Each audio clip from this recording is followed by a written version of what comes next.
Bathery തിരുനെല്ലിയിൽ scooter മതിലിലിടിച്ചുണ്ടായ അപകടത്തിൽ 2 യുവാക്കൾ മരിച്ചു. ബത്തേരി കരിവള്ളിക്കുന്ന് ശങ്കരമംഗലത്ത് വിഷ്ണു സജി, മന്ദട്ടിക്കുന്ന് കാഞ്ഞിരത്തിങ്കൽ അമൽ വിഷ്ണു എന്നിവരാണ് മരിച്ചത്. മൂലങ്കാവ് ഭാഗത്തുനിന്ന് ബത്തേരി ടൗണിലേക്ക് വരുന്നതിനിടെ ഇന്നലെ രാത്രി 11ഓടെയാണ് അപകടമുണ്ടായത്. ഇവർ സഞ്ചരിച്ച സ്കൂട്ടർ പാതയോരത്തെ മതിലിൽ ഇടിക്കുകയായിരുന്നു. ഇരുവരും സംഭവസ്ഥലത്ത് വെച്ച് തന്നെ മരിച്ചു. News desk press Malayalam.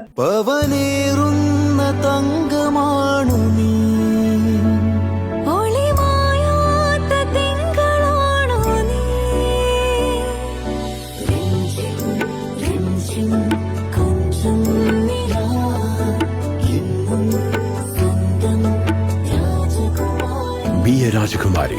Rajakumari Gold and Diamonds. The trust of Travancore. Rajakumari.